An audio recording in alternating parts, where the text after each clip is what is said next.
Hi guys, welcome back to another episode of Sin and Tonic. Today's story is that of the Ken and Barbie Killers. Hold on to your hats, this one is grim. Let's go. Sin and Tonic! Hello my loves. I'm rocking some greasy hair and I'm in my PJs, gonna be honest. So a cosy, homey experience. It's pissing it down outside, so let's just have a glass of something or a warm beverage and get into today's case, which by the way is coming at you with a warning because there are some quite disturbing, very disturbing. Sophie, is very disturbing. So if you're not feeling in the mood for that today, if you are fluffy bunnies, love and light, and you don't fancy the darkness, don't watch today. Okay, love you. We are going to Scarborough, Ontario, Canada today. Like I say, it is known as the Ken and Barbie case, Ken and Barbie Killers, and so there are two players in this story, Ken and Barbie. Their real names are Paul Bernando and Karla Homolka. Quite the pair. Paul Bernando was the youngest of three siblings, and he had quite a rough childhood. He witnessed his father abuse his older sister. It was quite horrific. His mother was mainly very detached from the children and from the family. I believe I read that at one point she removed herself and just lived in the basement. She struggled with depression, anxiety, addiction. And when she was part of the family environment, she was incredibly verbally abusive to them. So she was not a kind, loving mum. She was unavailable and awful. At a certain point, he began peeping, like being a peeping Tom, like looking at girls when they were getting changed and things like that. And he would go on to say that at around that time, he would fantasize quite a lot about controlling women, so being dominant over them. And those fantasies just got darker and darker as he got older. In September 1983, Paul enrolled at Toronto University to study accounting. So despite his awful upbringing, he was, you wouldn't have thought it from the outside. So he got all the way up to university. He was doing a bit of peeping and stuff like that, but he was charming, he was clever, he was friendly, he was the life and soul of the party. He was, on the outside, he had it all together. He was handsome, he had his pick of the ladies, and he was very good with the ladies. However, this is where it all starts to sort of unravel a bit for, I was going to call him Ken. Apologies if I do that, for Paul Bernando. His dark fantasies started to come into his real life. Trouble, red flag.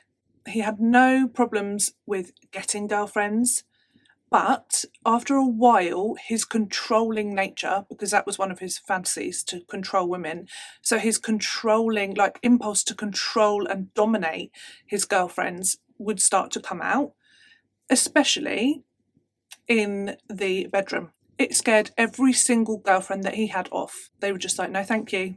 No, that's weird. That's too far. But there was one girl that did not push him away. And for the life of me, I cannot work out why, and we'll talk about this at the end, but she was not freaked out, and this was Karla. In 1987, Paul met Karla. She was 17 at the time and he was 23. She was at a pet food convention, what do you know, staying in the hotel with another colleague, and she met Paul in the bar of the hotel that she was staying in, and they hit it off. It was said that they were infatuated with each other. It was lust at first sight. They were drawn to each other. It was electric. They were infatuated. They were, just like straight off the bat. And at 17, 23, quite a big age difference, but it just sparks a flew. They were both good looking. He was incredibly handsome. He was very charming. He charmed the pants off of her. And that very evening, they went up to Karla's hotel room together. And that was the beginning of Ken and Barbie. Karla was from a very ordinary family. She was the eldest of three siblings. Friends that she went to school with said that she was clever, she was really pretty, she was popular, and that she was an animal lover. She went on to work in a a veterinary surgery, so that was a real passion of hers. So she loved animals. She loved animals. Oh, I feel like I wheezed. When their relationship began, Paul showered her with presents and gifts and affection. He was, I would say that that's almost like the love bombing stage of a narcissist. Like he really drew her in. He made her feel really special. There were gifts and flowers and just outpourings of affection and love towards her. Quite quickly, he met her parents and they loved him too. He was clever, he was charming, he was handsome, he was everything that you would dream of for your little girl. Even though there was the age difference, he must have just, he had the gift of the gab. And he had good career prospects because he was studying to be an accountant. So, ticking all the boxes. Most importantly, they were very happy with how happy he was making Karla. She was walking on air. In December of 1989, Paul planned a romantic trip to Niagara Falls, and all I could think of was the office. I was like, don't taint my memory of the office, right? Because Pam and Jim, they get married on them, don't they? Well, spoiler alert, you probably know. So, but he takes her there and he proposes and she says yes. So this is Karla and Paul. So very lovely, very romantic. And now they are engaged. They set the date to marry in May 1991. While their love was blossoming and growing, so was something else, something far more sinister. Between 1987 and 1990, there was a string of increasingly violent attacks and R-words against women. The man in question would attack women when they were on their own, so at their most vulnerable, when they had gotten off of the bus, and take them down alleyways and things like that, when they were walking or jogging in the park, always when they were on their own.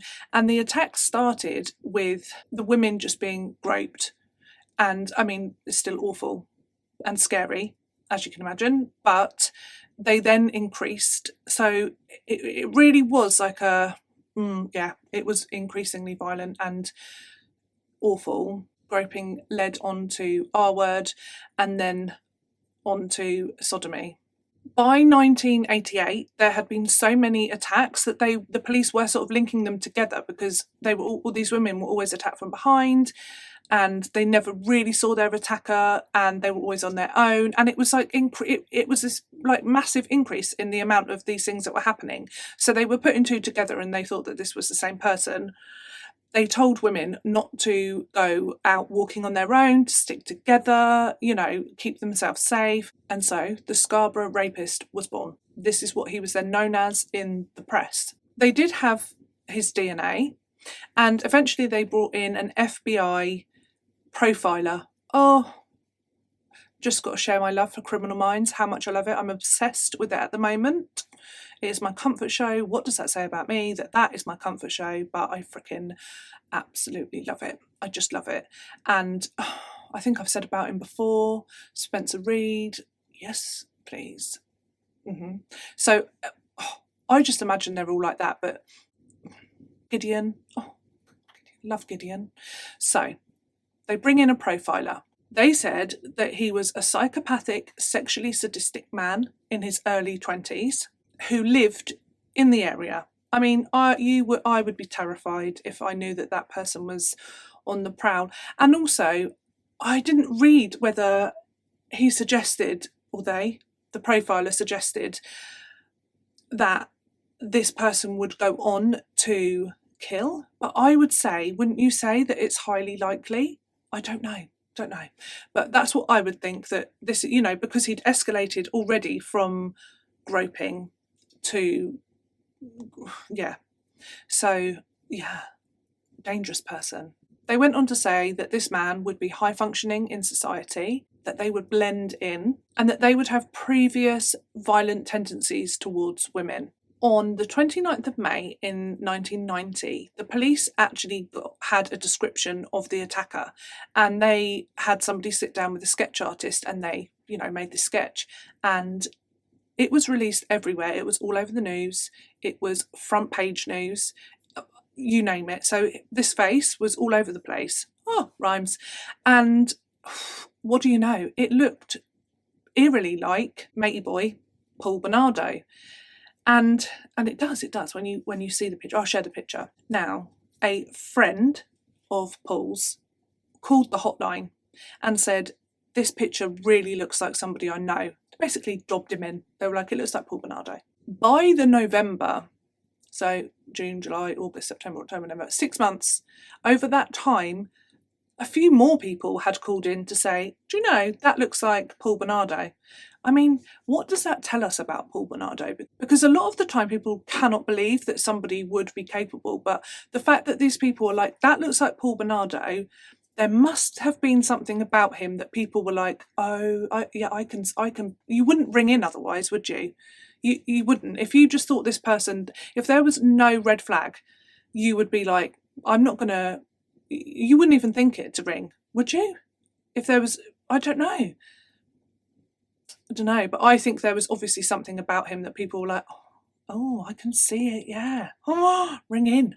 So at this point, with numerous people having called in saying it's like Paul, they bring him in for a chit chat and they ask for his DNA, and he gives his DNA. 1990, November 1990. This was not pushed as a priority at all. His DNA sat in a long queue, hundreds of people to process, and it just sat there in that queue, even though he was effectively named as a suspect, number one suspect. All these people ringing in to say, I'm getting cross. At that point, Bernardo moves. Suspicious, mate. Okay. Police have got him in for a little chat. He's given them his DNA, and then off he goes. He moves. And still they don't push that DNA sample, not at all. It was a different time with DNA and stuff like that, but still. Oh. And what do you know? Bernardo moves. He moves out of Scarborough, and the Scarborough rapist appears to go into retirement. There are no longer any attacks or anything like that. So, I wonder. Paul is off ski and he goes to St Catherine's, which is where Karla and her family live. So a little while away, and they decide to move in with her family so that they can save up money to buy their own place. Also, they've got a wedding planned and stuff like that. So they're going to save up some pennies. The family home consists of Karla, her mum, her dad, and her younger sister, Tammy, who is 15. Old habits die hard. And Bernardo cannot help himself, and he starts, how it always started, he starts by peeping on Tammy when she's getting changed, when she's on her own. And this is where it just goes absolutely bananas. It really does. Paul asks Karla for a gift for Christmas, a very specific gift, something that she was unable to gift him herself. Her virginity. And he said, the closest thing to your virginity, which you couldn't give me, but I want that, is your sister's, your 15-year-old sister, Tammy. Karla she's not fazed by this. She agrees to this gift and she sets the wheels in motion. There was a failed attempt. At one point, she drugged her sister and Bernardo started to assault her. And within a minute, she woke up, she came to, and she started to sort of, So that was the end of it. They knew that they needed to do something a bit more severe in order for this to work. So on the 23rd of December, they had their second attempt. Karla and Tammy's parents went to bed, and then Karla, Bernardo, and Tammy started to have a few drinks. So obviously Tammy's 15, she was probably like, okay, it's a bit naughty, isn't it? Like, have a few drinks with your older sister and her boyfriend. And Tammy actually drugged her sister's drink. I think that's what she'd done the first time, but this time she had something else up her sleeve. Because Karla worked at the veterinary surgery, she got some halothane, and she put that onto a cloth. So while she had drugged her sister with the drink and like animal tranquilizers, she had then also placed some of this stuff onto a cloth. So that when Bernardo was R-wording, Tammy, she placed the cloth over her sister's face to keep her sedated. When Paul had finished, he then told Karla that it was her turn to assault her own sister, and she obliged. She obliged with that. They also videotaped the entire ordeal so that Bernardo could have a memory, a memento. It's just, yeah. When the ordeal was over, Tammy she was really unwell. If you think about that, 15, she's got alcohol in her system, she's got tranquilizers in her system, and she's had this cloth as well. She's been breathing in this fume, and it made her really poorly. So she started to vomit, and she started to choke on her vomit, and Bernardo and Karla, they didn't know what to do. So it was all a bit of a panic. This was not part of the plan. So they dressed Tammy and they called 911. Tammy was taken into hospital, and really sadly, she was pronounced dead when she arrived. And Paul and Karla just said that she must have been experimenting and drunk too much and maybe taken something else. And yeah, it sounds like they blagged their way out of that. The doctor also noticed like a burn around Tammy's mouth, and that was from the rag and the drugs and the fumes. And Karla and Paul, they thought really quickly, and they were like, oh no, that was carpet burn. So when they panicked, when they realised that she was choking, that they'd pulled her off the bed or pulled her off of some furniture, and she dragged her onto the carpet. And yeah, so it wasn't looked into any further. It was just put down to the fact that she had consumed too much alcohol and too many drugs. They were like, oh, she was a teenager experimenting, and it went wrong. And that was it. They didn't look any further.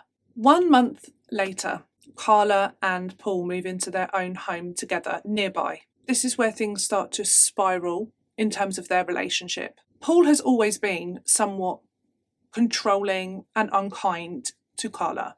It wasn't after the initial love and love bombing and the flowers and the trips and the affection and all of that. It went downhill. She stuck with him. She was infatuated with Paul. So no matter what happened and what he did, come on, with her own sister, even that, she did not walk away. She was beside herself in love with Paul. However, when they moved into their own place together, Paul began to be violent towards her. She started to make noises about leaving him, and he held the death of Tammy over her head. He said that there was video evidence, which there was. Good luck with that, because you're going down to sunshine if that comes out. But it's manipulative, isn't it? She's not going to want to be seen doing that to her sister, or for her parents to find out the horrific truth about it. So he said, if you leave me, I will, I'll just take that in to the police, and they'll know that, and I'll say that you killed her because you drugged her. On the 15th of June 1991, Paul came home with a gift for Karla. This gift was 14-year-old Leslie Mahaffy. He had snatched her from her own back garden, and the escalation is continuing. It might be slow burning in a way, because it's not very, very quick, is it? But this person has gone from peeping to groping to, spoiler alert, he's definitely the Scarborough rapist, isn't he? He's, so you can just see it. And then accidentally, Tammy died, I believe, but it almost seems like that has now kick-started a new escalation, because he comes home, he purposefully has abducted a 14-year-old girl from her back garden. He offered her a cigarette, which he said was in his car. He was handsome, he was charming, and she came to the car, and that was the ruse, and he got her. Paul and Karla kept Leslie captive for 24 hours. And Karla was complicit with that. She was assaulted repeatedly. Again, it was on film. Very violent.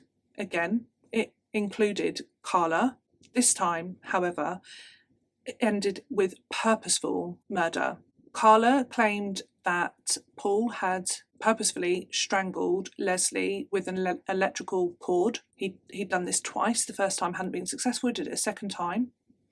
And he claimed that he did not murder her, and that he believed that Karla had administered an overdose of the drugs. Same drugs that they had, they did the same thing. So they would use drugs to subdue Leslie, and that he believes that Karla had then given her an overdose through jealousy.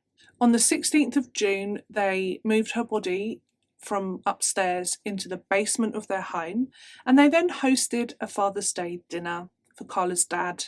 When everybody had finished their dinner and celebrations and Karla's family had gone home, the pair went down into the basement where they used the circular saw to dismember Leslie's body. They then encased parts of her body in concrete. After this, they then drove to Lake Gibson, where they threw these concrete blocks into the lake. On the 29th of July 1991, Karla and Paul would marry. This would be the same day, and this is eerie. You know when things happen and you're like, that's weird, eerie, oh, weird.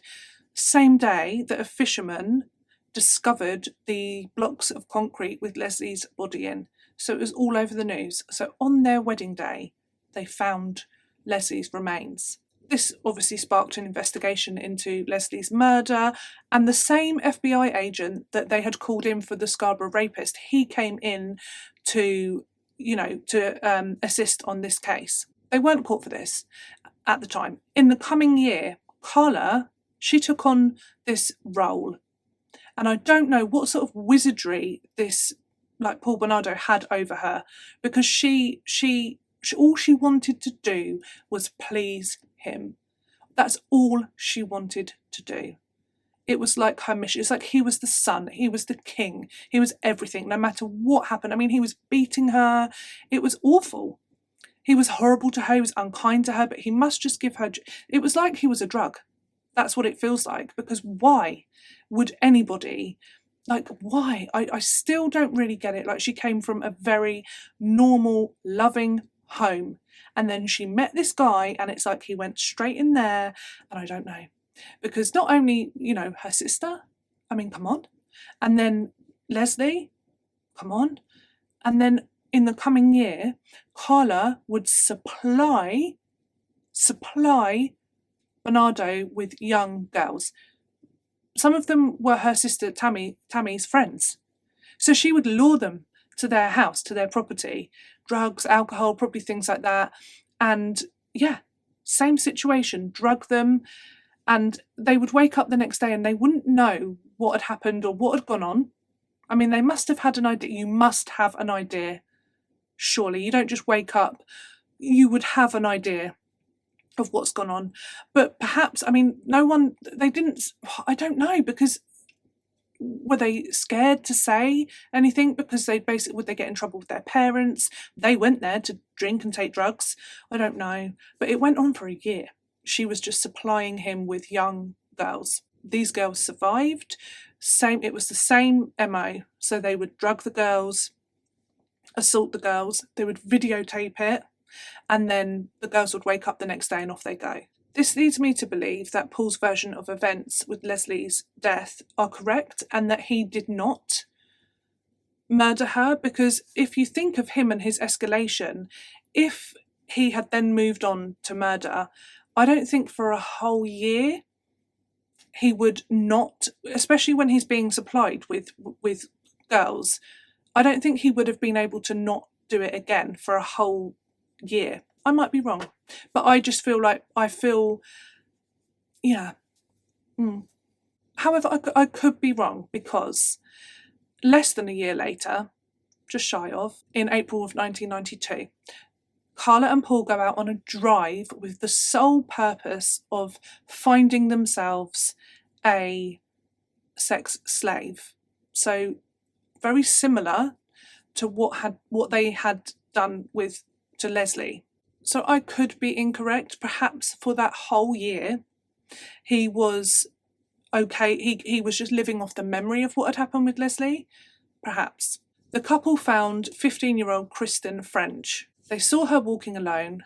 They then pulled their car in ahead of her. And when she got to their car, Karla asked her for directions and said that she was lost. They'd pulled into a church car park.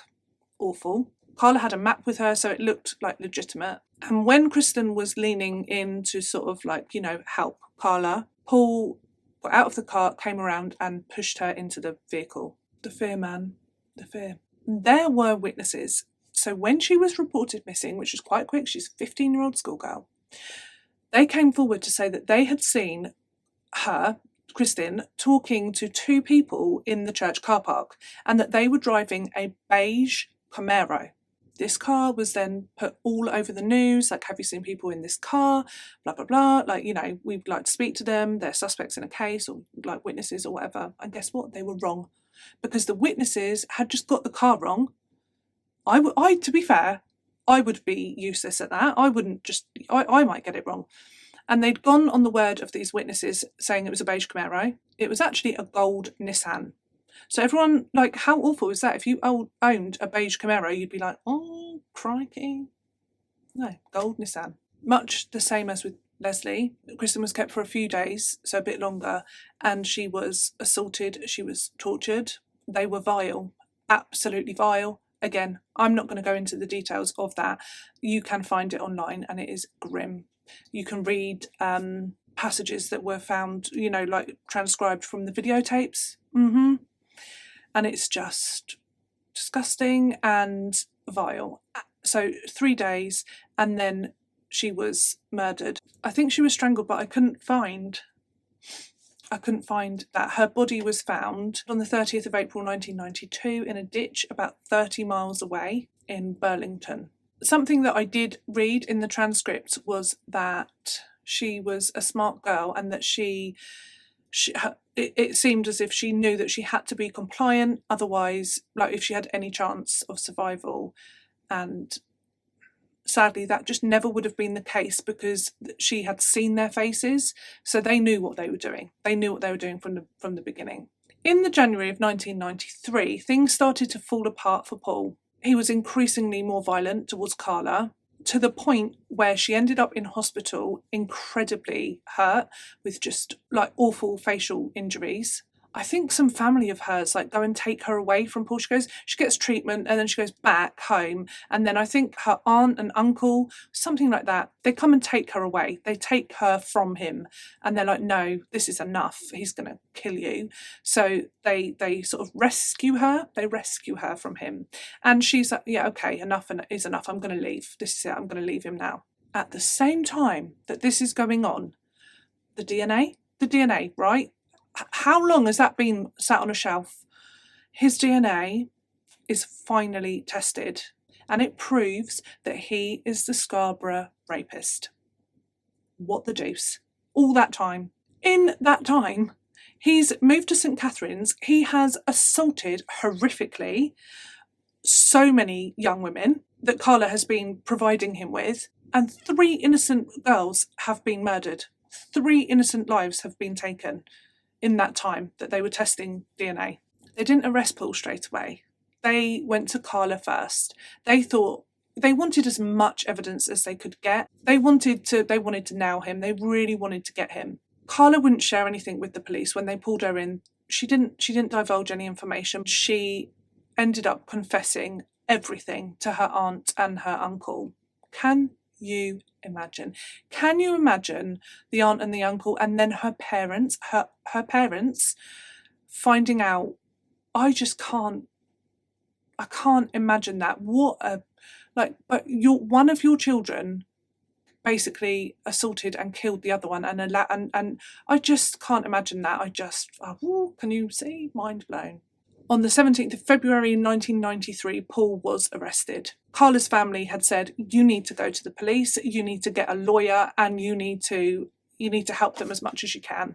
Karla agreed to testify against Paul in return for a lighter sentence. She said that she was forced into everything against her own will. She tells the police about videotapes and says that those videotapes will prove everything. But when the police they had a warrant, they went to the property, they could not find these tapes. They couldn't find them. It was very, very frustrating. They searched their house and their property for 71 days, and they never found these videotapes.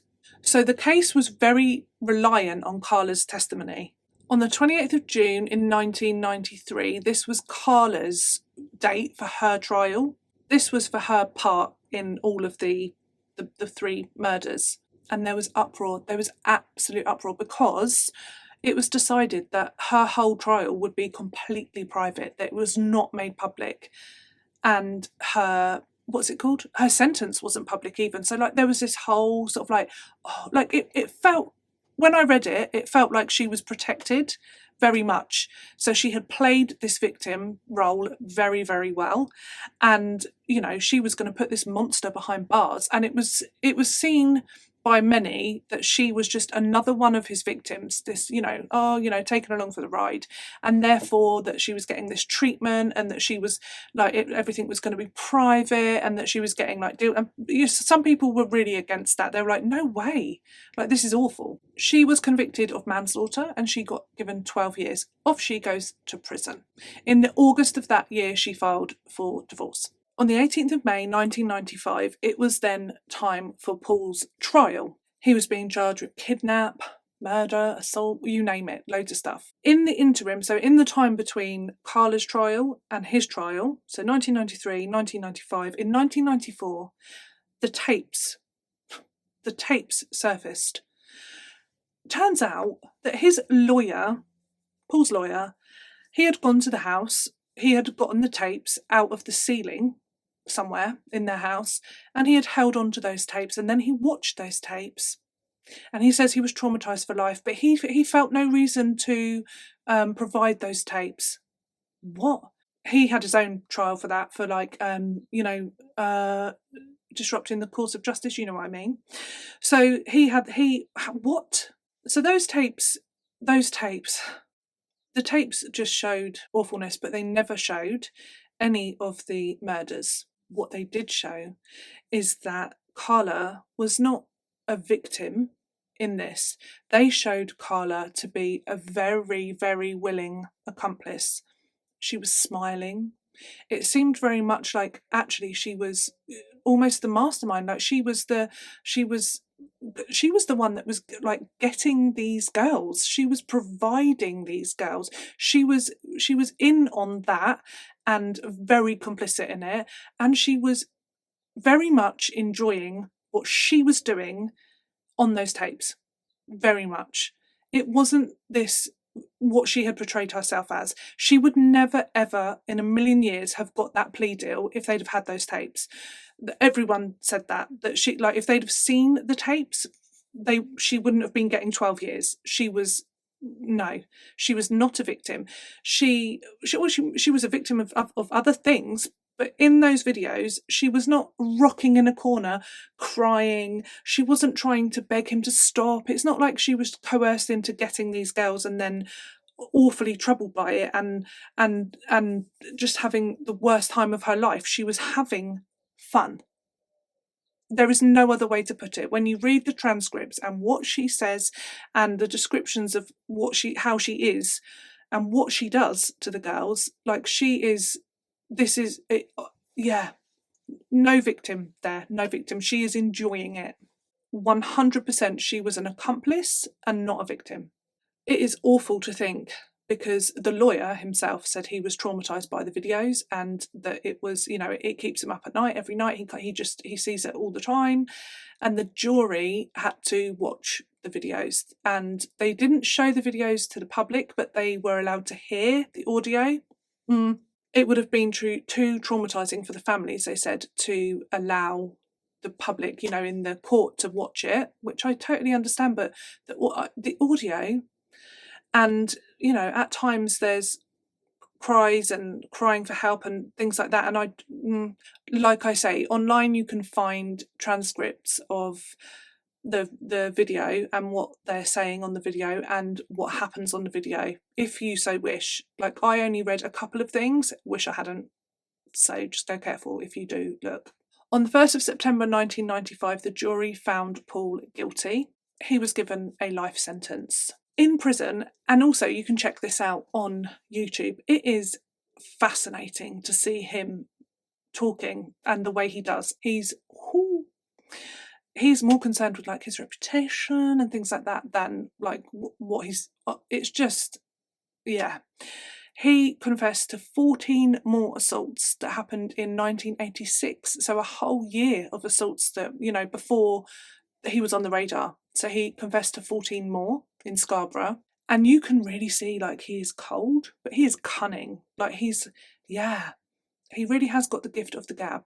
Paul is segregated from other prison mates most of the time because he was attacked numerous times. Shane. He was also gifted dangerous prisoner status, so is very, very unlikely to ever be free. Although he has tried for parole a few times, but he has always been turned down. And on the 4th of July in 2005, Karla was released from prison at 35 years old. She changed her name to Leanne Teal and currently lives in Quebec with her husband. She got married and 3 children. And apparently like volunteered at a school, which people were not happy about at all, because obviously this case involved school age girls. And also something that I will share with you, which is something I read from the transcript. It was from when Tammy had one of the tapes of Tammy, and basically from the sounds of it, Paul could not perform. He couldn't, you know, nothing that Karla could do would, like, he couldn't perform anymore, like with just in a normal way with his wife. So that hence why she kept on bringing him young girls and things like that, because without it he couldn't. So it feels like, I mean, that's got to make, I mean, how crap would you feel, you know, if that's the only way your husband can, yeah. So I do, like, when, I think it was mentioned somewhere that she was the one committing the murders out of jealousy, you know, because her husband, who without our wording, a girl cannot actually do anything, you know, so yeah. And she, not for lack of trying, because in this tape she's, yeah, like they're like, she's trying and nothing is going on, and she's talking about previous things, like to try and get, I was going to say get a rise out of him, literally. So yeah, it's like she was feeding him, she was trying to give him what he needed.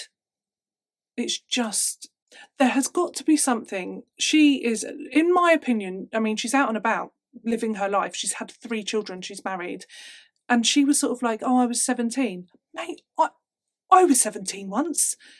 There is not, like, what? The things that happened one time, one single time, you would be traumatised. If something happened like that to you as a normal person and you witness something horrific, like, or even if your boyfriend came to you and said, do you know what, you could gift me your sister's virginity, do you really not think that most people at that point would be like, oh, there is something wrong with her. There is something, she's a dangerous person. In my opinion, she is a dangerous person. And she yeah, okay, she went down, she went down. She got sent to prison for 12 years, but this is the trouble. When I research cases, I'm like, I just wish I knew. There's so many, you know, ifs and buts, but she's definitely a wrong'un, and he will not come out of prison, rightly so. I think it should have been the same. How horrific, if anything, if she ever committed another crime like that again. Certainly don't let her be volunteering in a school, right? What? Anyhow, that is all I have for you on today's case. How are we all? I am excited to go inside and have a soak in the tub. We had a busy old week last week. It was fun. And yeah, it's still raining. Oh, I'm not going to lie. My bum's gone to sleep. It's been lovely to be back up the shed with you all. I've missed you. I always miss it when I miss a week, but you know, needs must. When things are too cray, it can't be done. But yeah, I think I'm doing quite well for the summer holidays. I think it's only been one video missed. That's not too bad. And I think there will be one missed at the very end. of the holiday. So not next week, but the week after, I think, or is it the week after that? Anyway, I'll let you know, because I know that that's a busy week. Anyway, I'm going to love you and leave you. Thank you so much for joining me for another episode of Sin and Tonic. I hope you join me next week for another true crime story. And a vat or a hat or a mat or a cat of gin. The cat sat on the mat. Love you millions. Love you, miss you, really want to kiss you. Have a wonderful weekend, and I will see you next week. Bye.